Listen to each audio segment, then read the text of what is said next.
Okay, we are officially recording. Welcome everyone to part 2 of the Literacy Administrator series. Today's topic is time, what to teach, and quality of instruction. So we are going to, if you check out the SMORE, Dr. Brobeck and I have added a few more dates.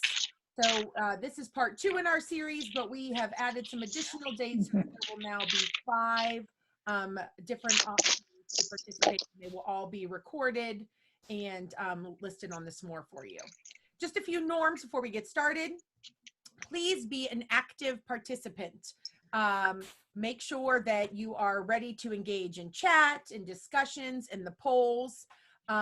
Use the chat box whenever possible to ask questions, or you can click on the raise hand button in your participant window and have some fun. It's going to be an opportunity to share and learn from each other. So please engage in conversation and make jokes and be funny and just really engage in a fun and engaging learning environment. Michelle, do you want to explain how to use the space bar?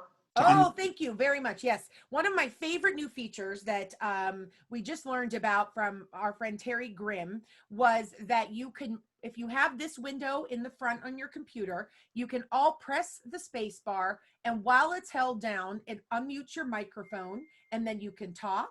And then when you let go of the space bar, it automatically mutes you again. So let's try that. When I say go, unmute your space, or press your space bar to unmute and say good morning.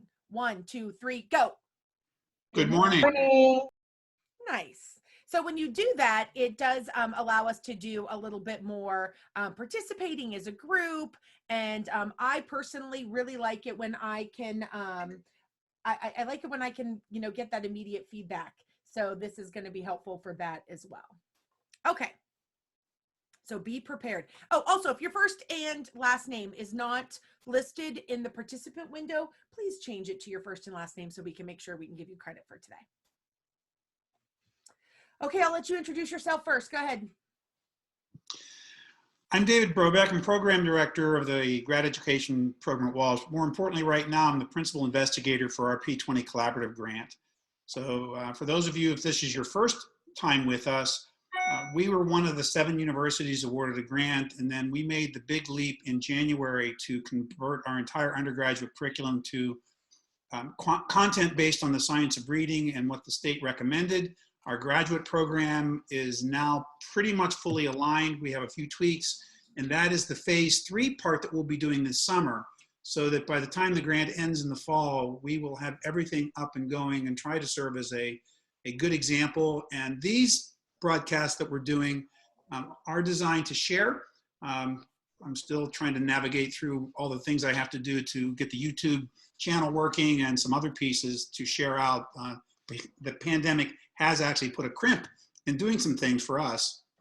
So, but anyhow, welcome, and we're glad you're here. And I'm Michelle Elia, and I'm one of 2 Ohio literacy leads, and we're really excited that Walsh is partnering to get more information out there about the science of reading. So welcome everybody. Okay, let's talk about today. Our objective is we're going to apply the 3 aspects of experience as primary levers for changes in literacy. What are the 3 aspects? We're going to talk about time, what to teach, and quality of instruction, which is a lot for 1 hour, and we realize that. So we might not get through it all, but luckily we've added some additional sessions so we can add in whatever we don't get to today. So let's kind of get you all talking to start. Let's review. We talked about the literacy improvement pathway in our first session, and some of you have actually been part of full day PDs on the literacy improvement pathway. In the chat box right now, just kind of list what are some of the levers for systemic changes to impact literacy achievement. What are the steps on the literacy improvement pathway? Share some of your ideas in the chat box. Go ahead. We know leadership, that's right. That's the first step, right? And that's why we are targeting leaders in this series. Nice, Heather. Equity is embedded at every single stop. Excellent. Time, what to teach, time to teach it. PD, nice. What we're teaching specifically, and that's one of the topics for today. Quality of instruction, professional development. Nice, Jody.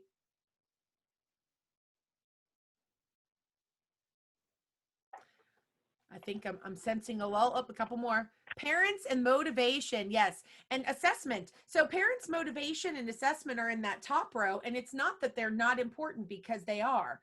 We're just going to start at the bottom and try to work our way up. And so all of these things are really important when it comes to making changes in our district systemically to improve literacy outcomes. Very nice. PD is also our materials, the instructional materials we use, high quality materials, and that's strongly related to what to teach. Excellent. Okay, so you're all warmed up. So that is our literacy improvement pathway, the blank version, and here it is with everything filled in. Come on. So we've got leadership, time, what to teach, and quality of instruction. And today we are going to focus here on these big three, the aspects of experience. Then professional development and instructional materials. Learning Forward is this amazing organization, and that's really their focus, is professional development and high quality instructional materials.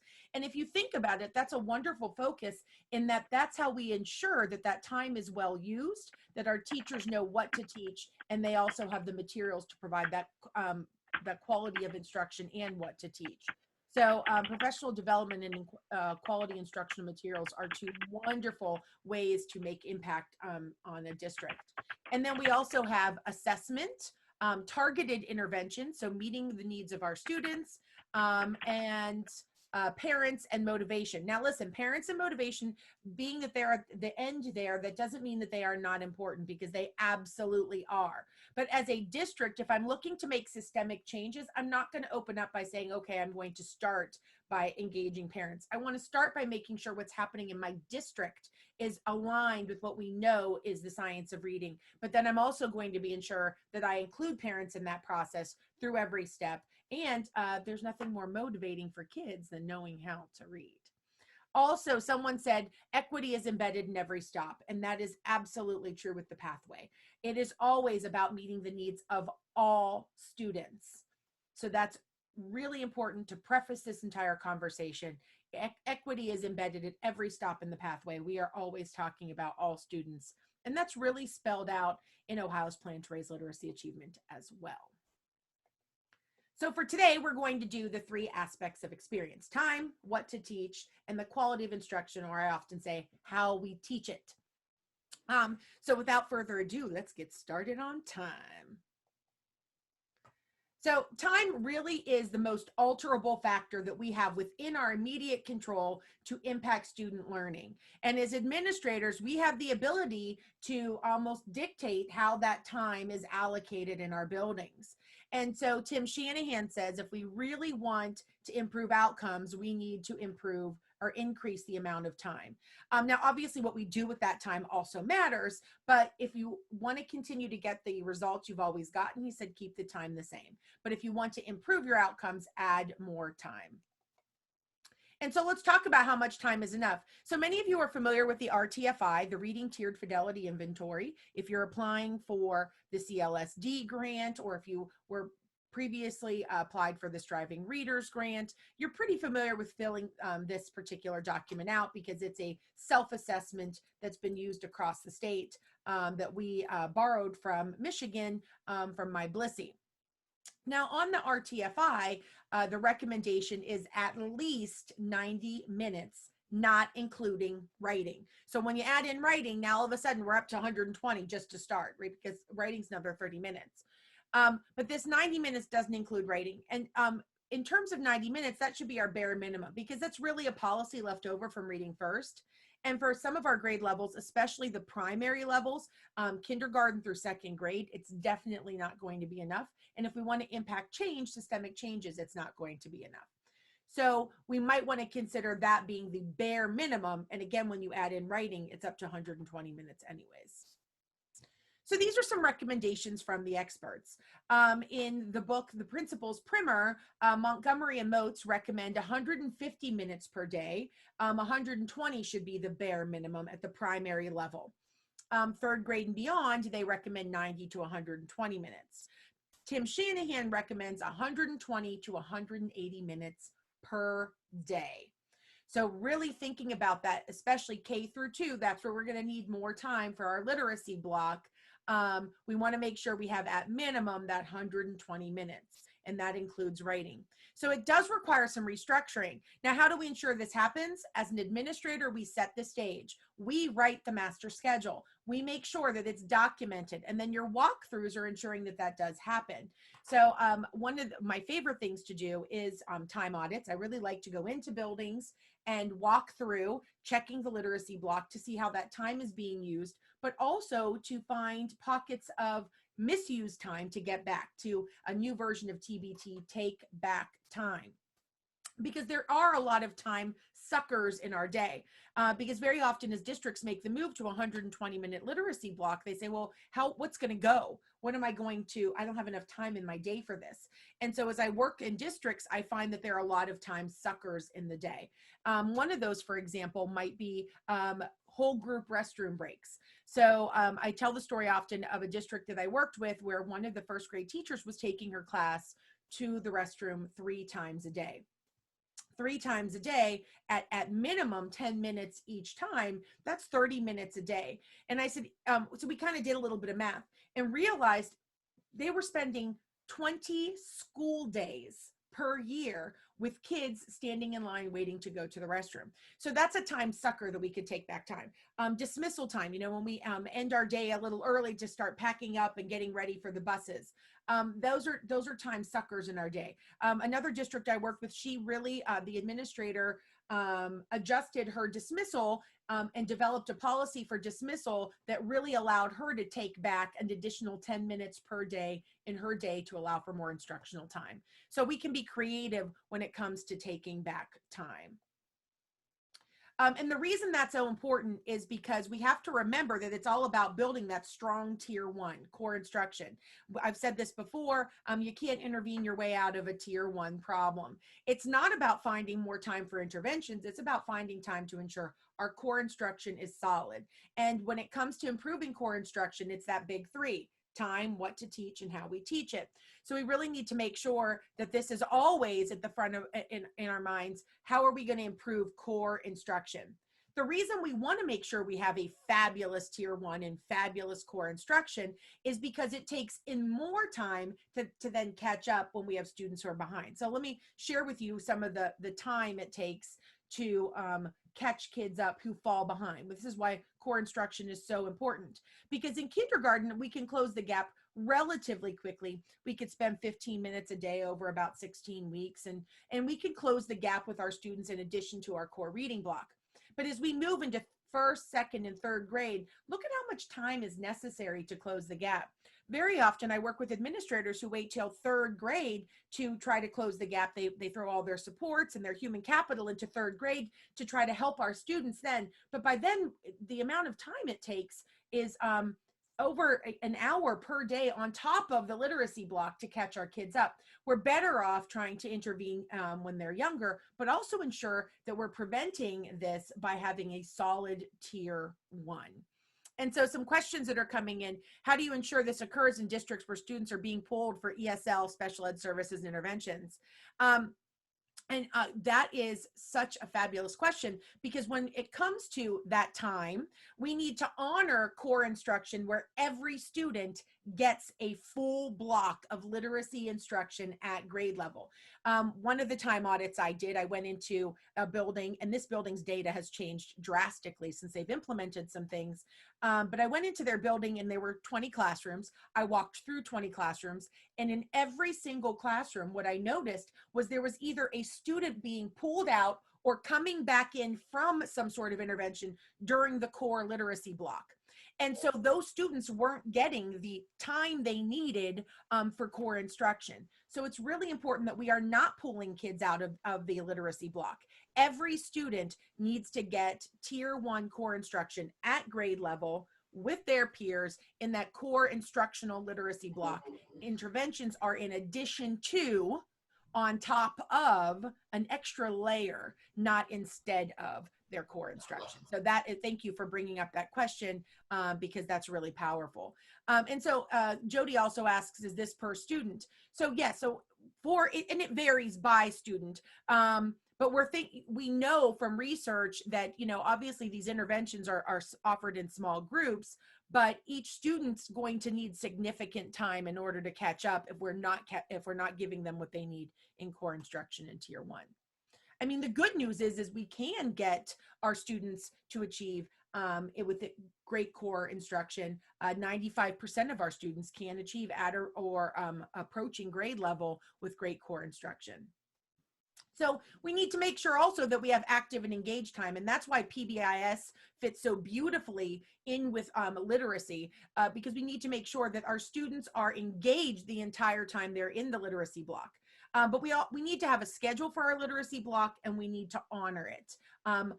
Once that schedule is made, we're not going to throw in a math worksheet here, or, oh, I didn't get a chance to do this yesterday, so I'm going to handle that now. No, we honor the literacy block as it's listed, and it really is all about literacy.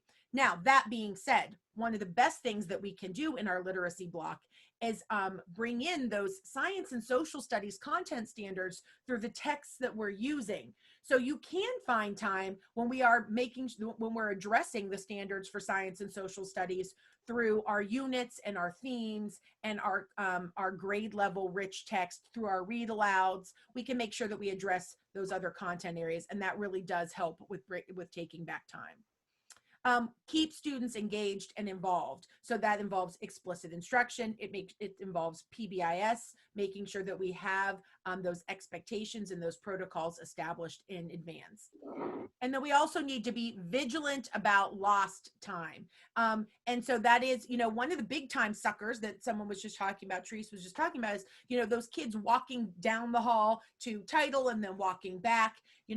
Again, even if it takes them 5 to 7 minutes to get down the hall and then another 5 to 7 minutes to get back, we're wasting 10 to 15 minutes a day per child. That's 10 school days a year for our most vulnerable learners, just spent in the hall walking. So one of the districts I worked with, they took back time by saying, listen, my teachers are going to be the ones who are going to be moving. They'll be in certain classrooms at the start of the intervention period so that those services can be provided in the general education classroom. And now I've got title, I've got intervention specialists, and I've got the gen ed teachers all providing those tier 2 interventions in the gen ed classroom, and we're not wasting time with kids walking in the halls.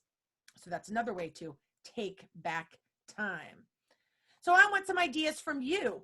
What are things that you can do to take back time? I had a district that they had during their drop off in the morning, kids were sitting in the halls in the morning waiting for school to start. So the principal actually had some teachers that were exempt from duties if they provided some interventions during that time. So be creative. What are things that we could do to take back time? Go ahead and share in the chat box, and then we'll do some cold calling.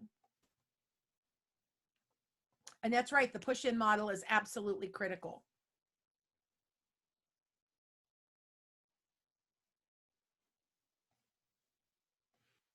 So share some ideas for taking back time, and I'm going to cold call some folks. Let's see here.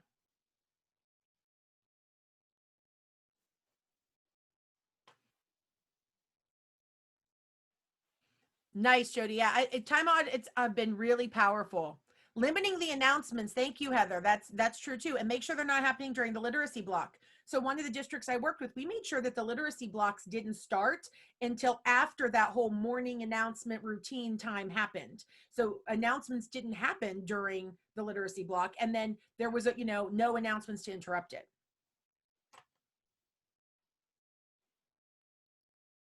Yeah, much more creativity is necessary. Okay, we're going to do some cold calling, and just 2 people that are going to be on deck. I have Kristen Clotworthy, and let's see here. Patty Porto. You're both going to be on deck. So Kristen, do you want to go first? You can just press and hold your space bar to talk. I love your idea, Christina, having things to do in the hallway during those bathroom breaks.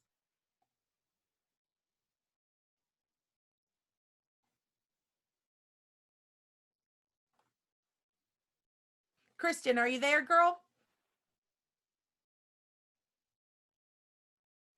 Wow, yeah, that's a huge time sucker, Sunshine. Right, when the day's supposed to start at 8:25, it doesn't start till 9. It's not working. Okay, that's okay, Kristen. You can share in the chat box. Patty, do you have something you can add? No pressure. No pressure. Yeah, figures you call on me right when my husband comes in the room to talk to me. I love So, no, I'm sorry. I was temporarily disconnected. That's okay, girl. No problem. And Jason, it is helpful when there's bathrooms in their rooms, because that does kind of eliminate that whole class bathroom, right? But I really like Michelle's idea to do something during that time when they're standing against the wall. So one of the districts I work with, they use the Heggerty book then. They only did Heggerty when they were standing against the wall in the hallway waiting for their turns to go into the restroom. You could also take those 1-minute drills from David Kilpatrick. You could talk about your vocabulary words. There's things we could do. Yeah. Bringing in the EL specialist or the intervention specialist, yes, during that intervention time, pushing them in to offer those interventions. Nice. And having components within a block with some time frames, although there is overlap, Jody, so I'm always careful about that. We want to make sure that we have generalizations, but we don't want to be too rigid because there's some overlap on how those specific components can happen in a literacy block. And we'll talk about that in a minute. Nice. Thank you guys for sharing your ideas. I'm going to move on to what to teach. 10:23. I'm doing okay on time. I think I might get through this. Okay, so let's move on. So we discussed time first. Let's move into what to teach now. Yeah, and Jackie, you're right. Doing things in the hallway is so helpful. And that's why I love to tell administrators this, because you are the leaders in the building. And sometimes the rule is that hallways have to be at a 0 level. If you're doing that 1, 2, 3, 4, 5, that needs to be at a 0, but maybe we want to make the hallway like a 1 or a 2. So not that it's disruptive, but there can be conversation that is not really disruptive to everybody else's learning, but I could still use that time and not waste it. And in terms of secondary, Heather, one of the big things that we can do is make sure that we schedule those intervention times. And I also really like it, when they sometimes double block math and ELA too, which is always nice. Okay, so let's talk about what to teach. And we know that we have in Ohio's Plan to Raise Literacy Achievement, this continuum from emergent all the way up to adolescent literacy. Now, for the purpose of today, we're focusing predominantly at the conventional literacy, but it's really important to understand that literacy looks different from preschool, well, actually from birth all the way through grade 12. And we have to understand those variances and differences. And so when we, in the very first session, if you logged in, we use this to really kind of negate some of these myths. The first myth is that reading looks the same at each level. Another myth is that we teach students to read in preschool.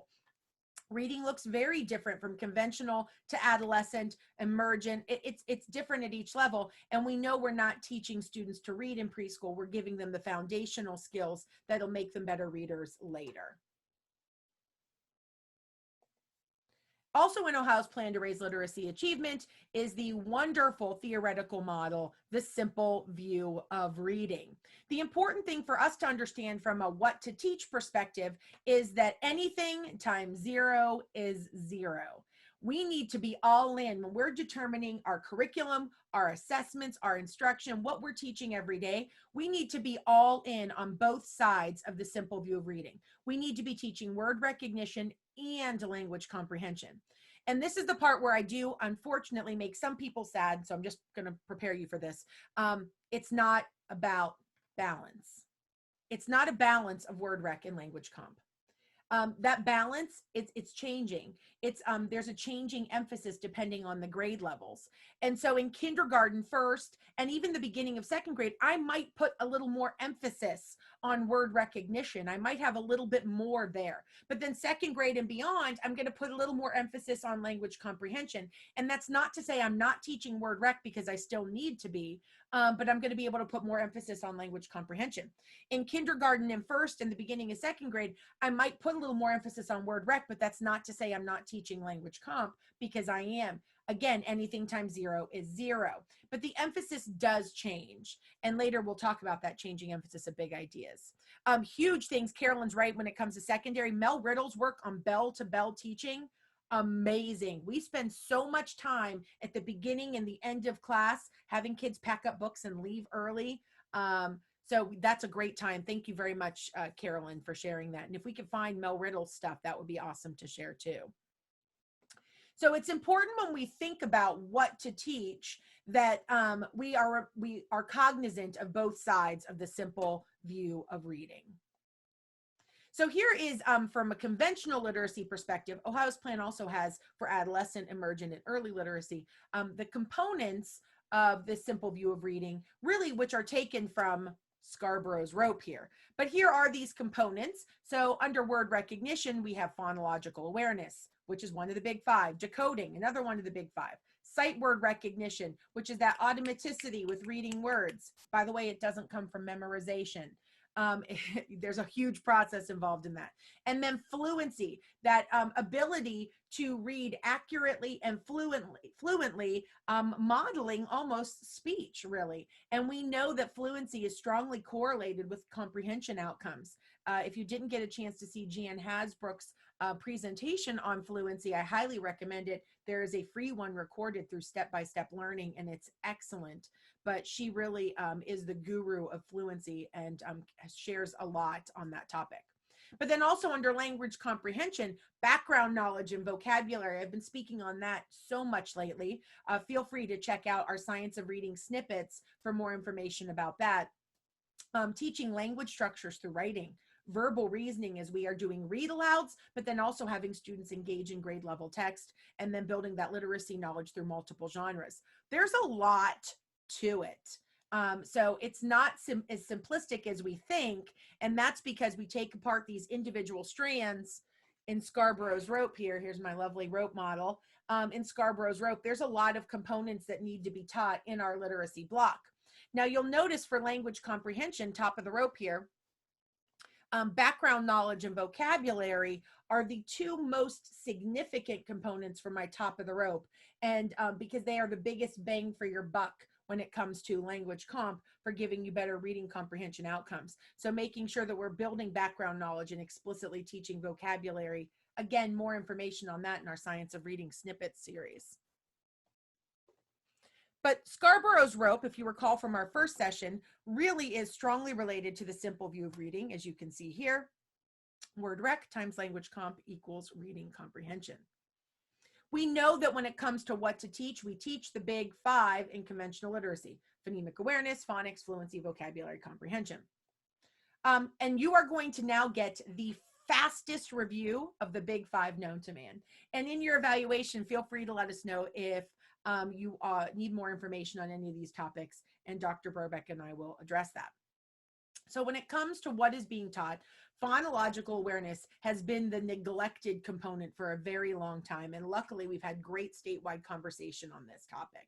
But phonological awareness begins in preschool, actually. It continues through grade 5 as part of our core instruction. We're spending more time on it preschool, kindergarten, first grade, and second grade, but a little less time on it third through fifth. And then phonological awareness becomes an intervention as we move into adolescent literacy. It's part of our interventions for our students. Carolyn Turner did an excellent session on this also in our Science of Reading snippets. But phonological awareness has to be systematic and explicit. We need to call it out explicitly in our instruction. It can't be something that's just embedded in what we always do. We do need to provide that explicit instruction, teacher directed in the sounds and the phonemes. We need to make sure it's transferable across languages so that my English learners know the difference between the phonemes in their language versus English. And we know that this contributes to automaticity with sight word recognition. You want more sight word recognition, teach phonological awareness. That's the moral of the story.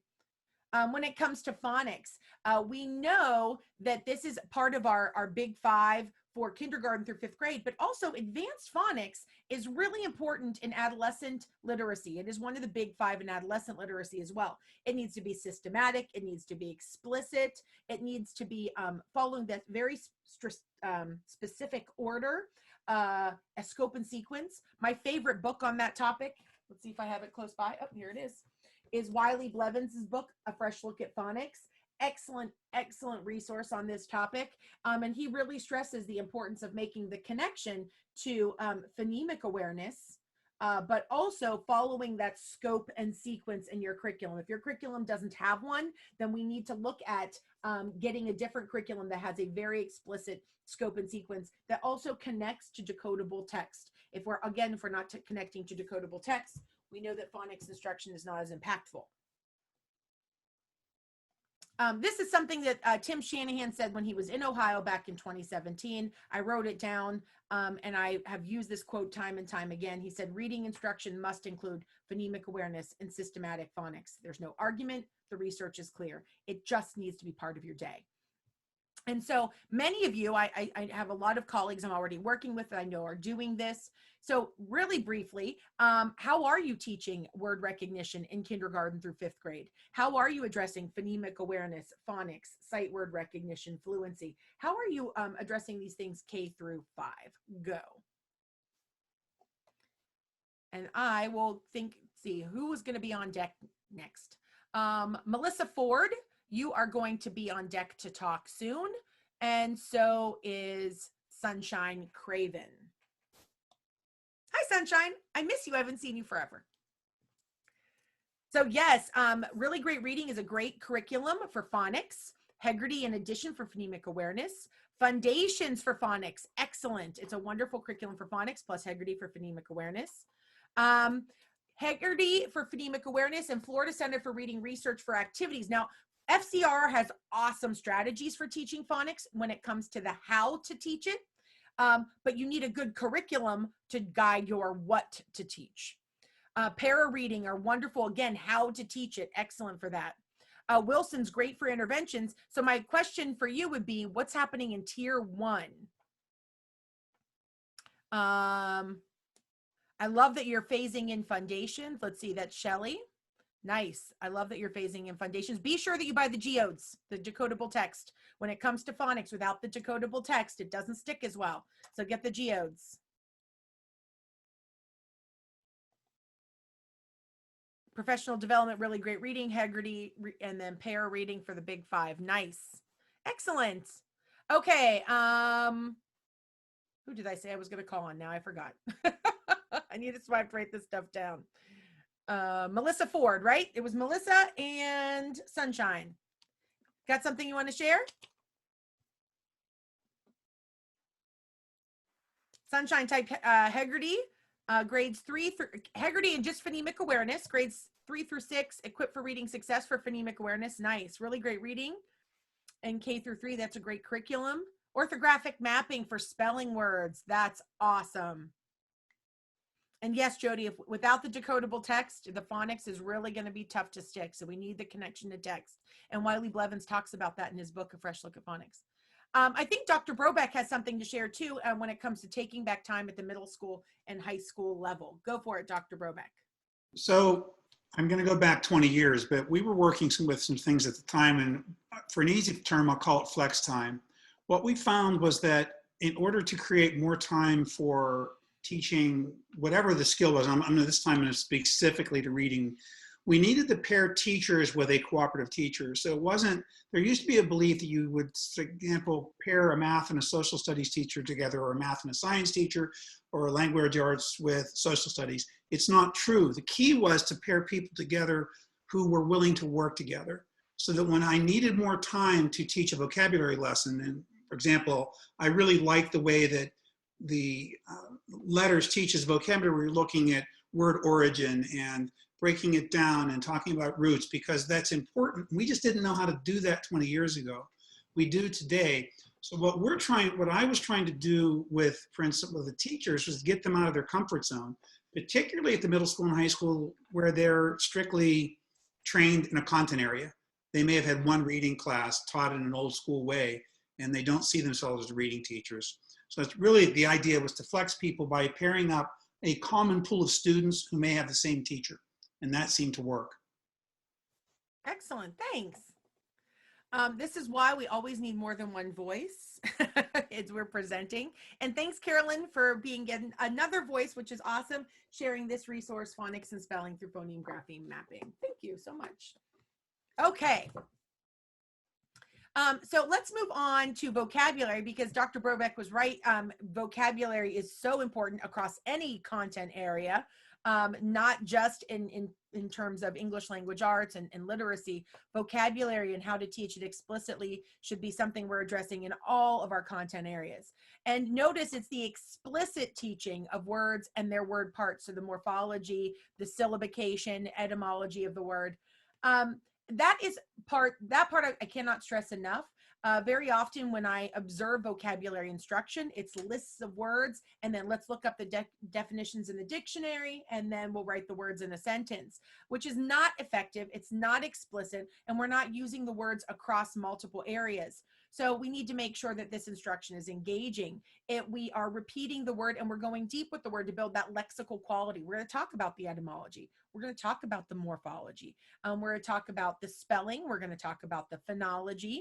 We underutilize phonology when we teach vocabulary, but we know that phonology is heavily linked to our meaning processor.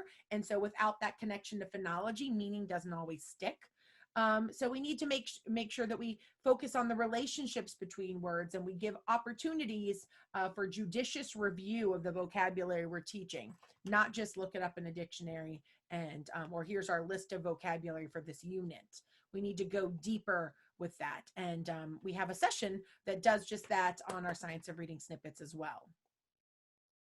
And when it comes to teaching vocabulary, we know that we're teaching tier 2 words in literacy, but when we are bringing in other content areas into our literacy block, we might also be teaching tier 3 words, which are those content specific words, especially as we embed our science and social studies health, those content standards in our literacy block. It's so important then that we provide that explicit instruction in those tier 3 words in addition to the tier 2 words. Now, tier 2 words are those academic language, can be used across any content area, but tier 3 words are more content specific.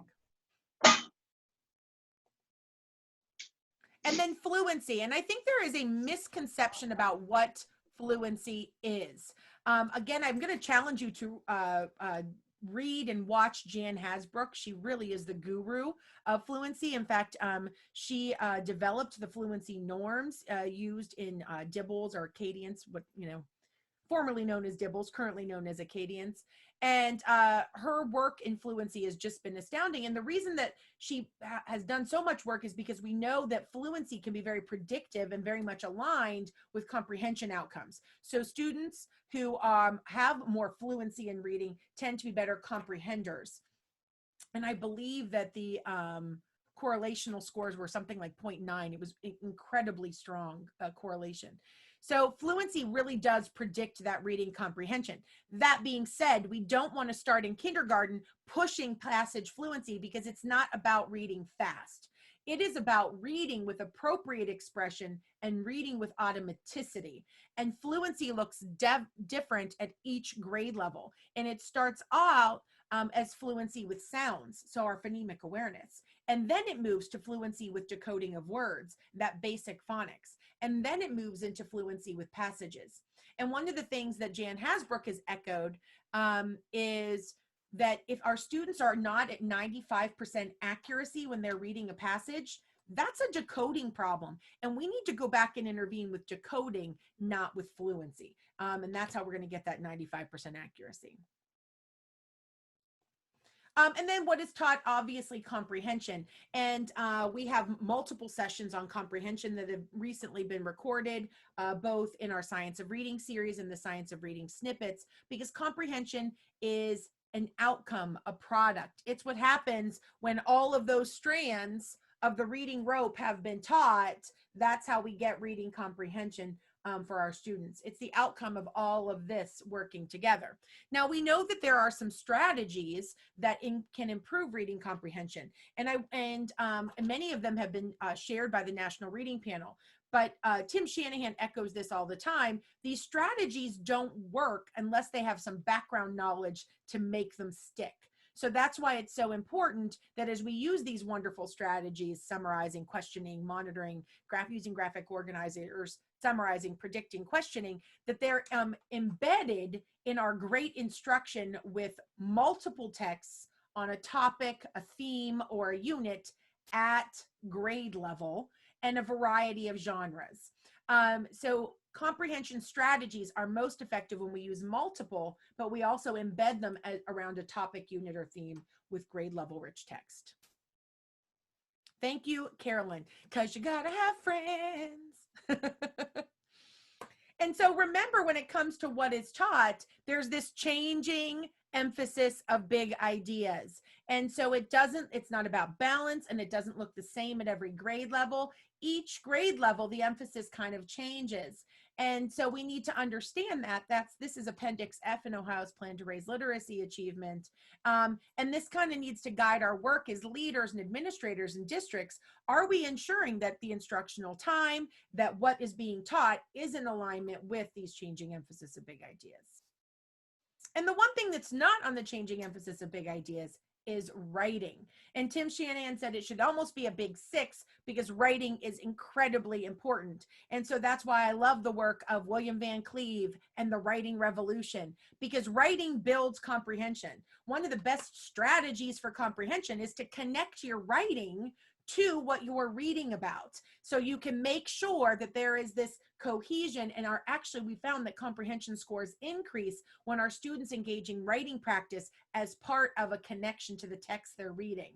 So rather than teaching writing as a separate entity, here's our writing period, and we're going to cover conventions and grammar, and don't cover writing separately. Cover writing is something that is part of our reading and our comprehension and our use of grade level rich text. It's part of the unit.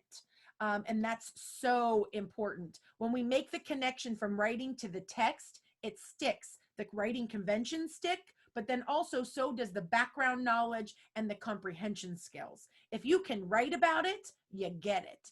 Natalie Wexler said at Ohio's Literacy Academy, writing is the best form of retrieval practice. And she is absolutely correct on that. If you can write about it, you really understand it. If you can only talk about it, not quite as much. So writing is so important. And right now, my 2 favorite trainings have been the Writing Revolution and William Van Cleve's The Writing Matters. In fact, a small group of us are participating in some training with him right now that he's offering virtually, and it's been a lot of fun. And Writing Revolution is giving teachers all of their resources for free right now online, and also they are doing a strategy a week for writing, free videos. So please check those out. Writing also has its own little simple view. Foundational writing skills times comprehension equals skilled writing expression. And Joan Sedita has shared her rope for writing, which is really powerful. And you can find that on her Keys to Literacy website, all of the strands that are involved in great writing instruction. I believe IDA has picked that up and started putting it on their website as well. Whew. What to teach? What's missing? Does your reading block include all 6 of these?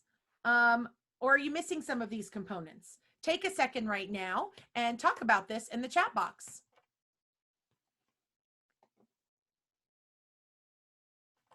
Plus, I haven't heard voices in a while. So here's what I want you to do. I'm going to ask a question. You're going to press the space bar and answer in unison when I say go. So the question is, does your reading block include instruction in all 6 components? Yes or no is all you're going to answer. Ready, get set, go. No. No. No. That was not very enthusiastic.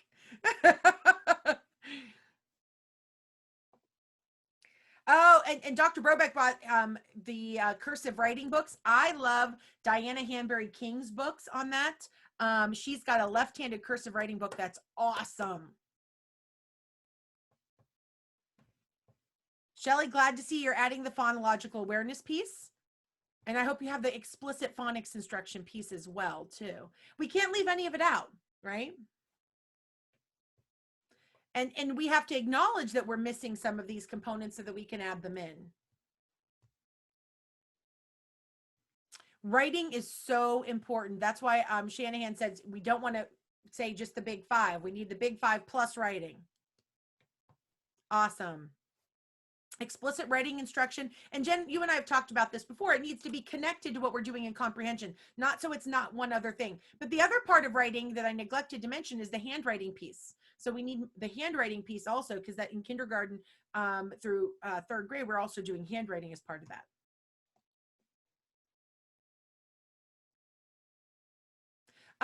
The cursive writing, Jackie, I'm talking about is Diana Hanbury King, who is actually William Van Cleve's mentor. And you can buy her books on his website, but there's also a couple other places you can buy them. I am a big fan of the Writing Revolution, Jennifer, you know that. It's tough, you know, Writing Matters, Writing Revolution. The good news is I've been given permission by both of them to do some writing PD statewide and record it. So I'm going to do some of that for everybody. And Sunshine, I have a couple recorded sessions on explicit vocabulary instruction, so feel free to use those with your folks during this time. Yeah, Diana's are awesome. She was, may she rest in peace. She was a pretty remarkable woman. Okay, I'm going to move on. We probably aren't going to get through everything today, but that's okay. In your feedback form, please let us know the areas you want us to talk more about, because our next session is going to be on the leadership challenge, but Dr. Brobeck has said we can really embed this into that leadership challenge work. So let's talk about quality of instruction next. When it comes to quality of instruction, it's all about explicit instruction. If you haven't heard us say that word enough times across the state, I'm just going to keep saying it. Explicit instruction matters. Now, when it comes to explicit instruction, Dr. Anita Archer didn't come up with it, but she sure as heck is the queen of it. If you get a chance to see any of her work on that, in fact, she's been doing some free webinars on explicit instruction. I know I tweeted one and I put one on my Facebook page. She's been doing a lot on explicit instruction for free for folks. Feel free to have your teachers to tune into those. It's excellent.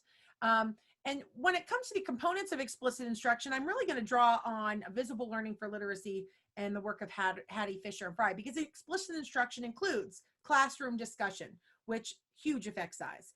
Direct instruction, also a huge effect size. And feedback to our students, so giving them immediate feedback, correcting errors, big effect size. All of these are components of explicit instruction, and they should be happening daily. The important thing with explicit instruction is the teacher is leading this, because programs don't teach kids to read, computers don't teach kids to read. Great, well-informed, knowledgeable teachers teach students to read. Now, they can't do this unless they have leadership, which is why we're doing this series, to help build their capacity and ensure that the system allows them to do what they need to do to build in order to teach kids to read using the science of reading. But we need to make sure our teachers know what they need to do in order to best teach our kids to read. And yes, Anita Archer stuff is just, I mean, she's the gold standard. She's the best. Okay, when it comes to feedback, though, I have a question for you. Let me open up a poll. Let's see here. Here it is. Launch the poll. Are you guys all seeing this poll on your screen? Yeah. Awesome, thank you. Okay, so here's the question. I'll read it out loud, keeping with universal design. When a student comes to a word they don't know, what should the feedback be from the teacher? A, read to the end of the sentence and use context to guess. B, look at the pictures to help you. C, look at all of the letters and sound out the word. D, the feedback depends on the learning style of the student.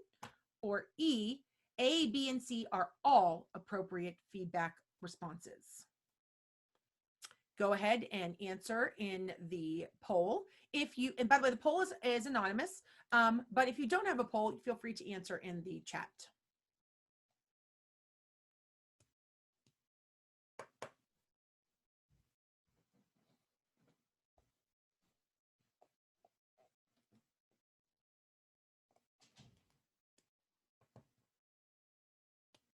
We have almost 75% of you. Oh, we just hit the 75% mark.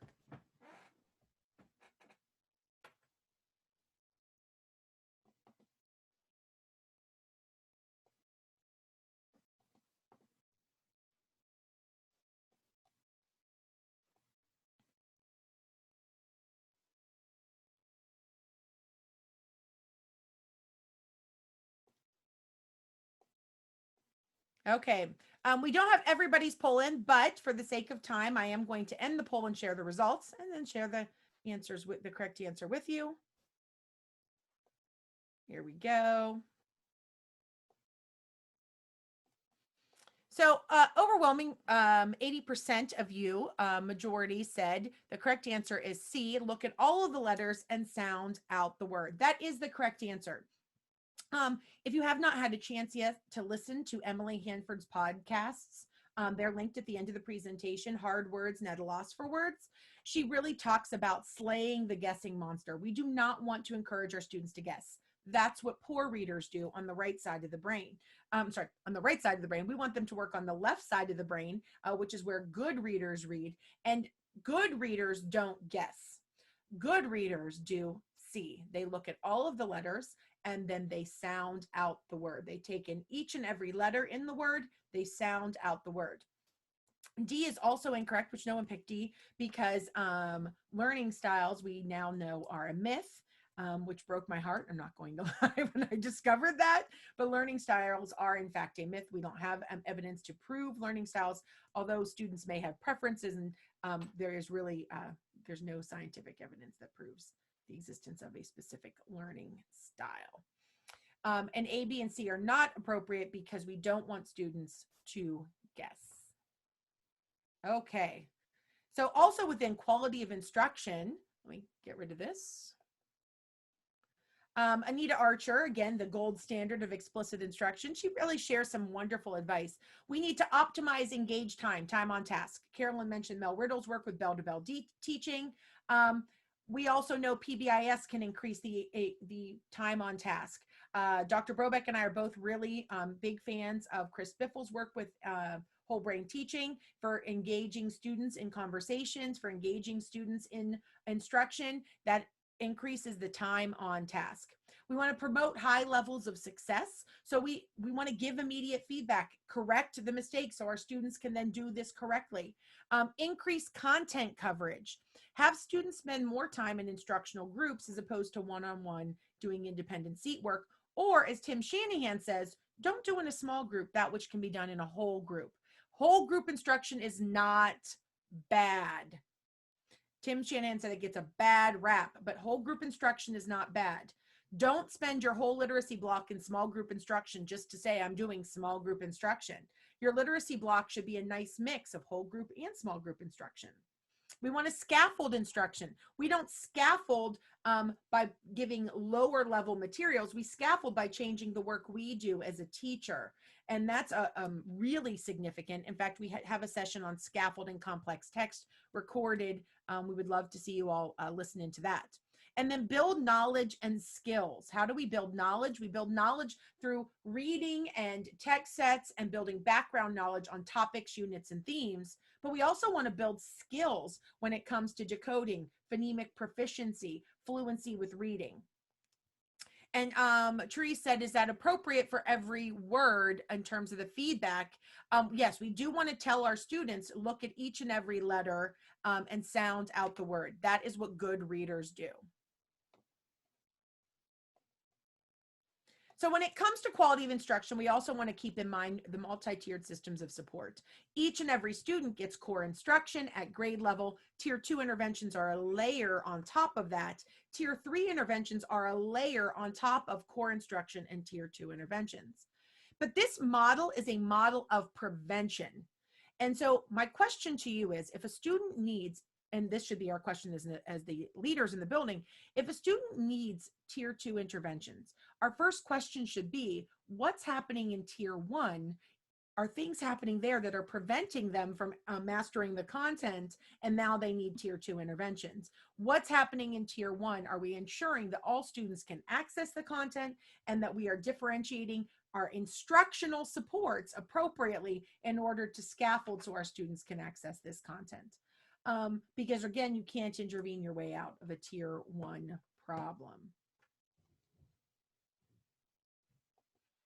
Also to keep in mind with quality of instruction, we know that when we offer the right instruction in Tier 1 and the right data-based interventions in tier 2 and tier 3, meaning not everyone gets the same intervention, that kids get the interventions that they need, we can meet the needs, and we can get 95% of students to read at grade level.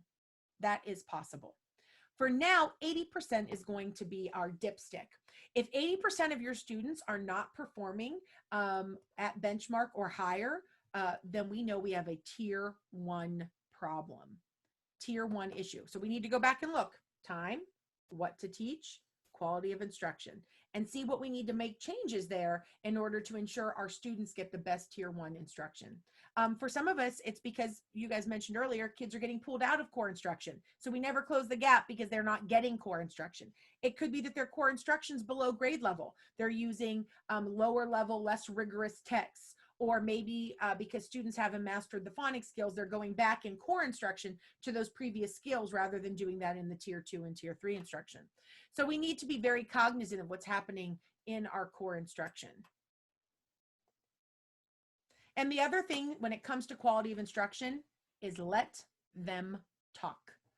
Our students should be noisy classrooms. Our students should be engaged in noisy classrooms with lots of talk, lots of conversation. Our students should be talking just as much as our educators are talking, if not more so. And Nani Lasso really has been very vocal about this particular topic. She also talks about the fact that what our teachers say matters. As educators, we don't want our teachers, we don't want to dummy down our language. We want to raise up our language for our students, for our scholars. We want to make sure that we model academic language every day. So don't use dummied down tier 1 language every single day. Embed academic language in everything you say. And so I love Tim Shanahan's most recent post, a gallimaufry of literacy questions. Gallimaufry is my new tier 2 word, which I think could be used everywhere, which means the bringing together of multiple different things. So my dinner last night was a gallimaufry of leftovers. So language matters, and as teachers, we need to use higher level language with our students, and it will raise outcomes on our achievement tests, which is huge. So yes, accountable talk. Very nice, Jackie. Very important. The teaching channel has a great video on college talk, but really raising the level of our talk in our classrooms for our students. We model tier 2 language and the vocabulary we're teaching, and we expect our students to use it as well. But let them talk. So after the webinar, if you have not read Shanahan's gallimaufry of literacy questions, please do. I linked it here for you. It's awesome. I also tweeted it, so if you follow me on Twitter, at Michelle J. Elia, I will share that with you. I did tweet it. You can click it there. And I encourage you to follow me on Twitter only because I basically only tweet about literacy. And I have lots and lots of stuff on there about literacy, that free resources. And take some time, complete the evaluation. Let us know how we did. Let us know what else you'd like to have addressed. And next webinar, we added some dates, April 15th, and Dr. Brobeck is going to lead the charge and talk about the leadership challenge. So I'm going to put into the box right now, it's not a requirement to, I think that's the Amazon link for the book, The Leadership Challenge, but we'll be using the work of Cousins and Posner. They offer 5 major steps with these 2 components to each step. I've been using this book in leadership since it was introduced to me in the first edition. I'm just going to say it's a long time ago, and some of you may not have been born when that first happened. But they are techniques that help and work, and we'll be really trying to take a look at things like what happens if you want to do this, but you have a teacher who's willing but doesn't know what the science of reading is. To the person who you have some buy-in, but they tend to be resistors because they think it's another fad along the way. So we'll work through some of the different steps that you can do transformationally can make a change. And it's actually the same model that we use to take Walsh through the P20 grant and to implement in a relatively short amount of time. I think that looking at what we're trying, and our whole approach was to expand out, include 2 state support teams, and hi to Debbie Poland. I know she was on here today from Perry, one of our partners. But that everything we've done with this was based on the foundational principles found in the Leadership Challenge. That's what we'll be talking about and introducing next week. in the session afterwards. And I'm happy to answer any questions right now if you have it about next week.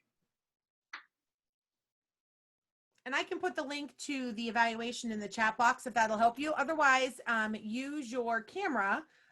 Open up your camera, hold it up to the QR code. It'll ask you if you want to open this link in a different page, and you can complete the evaluation. And thanks, Carolyn, for addressing the giving feedback on each and every word. She's absolutely right. There is a lot of research that supports that. We don't just give feedback on some of them. We give feedback on each and every incorrect word, saying, look at all the letters, sound it out.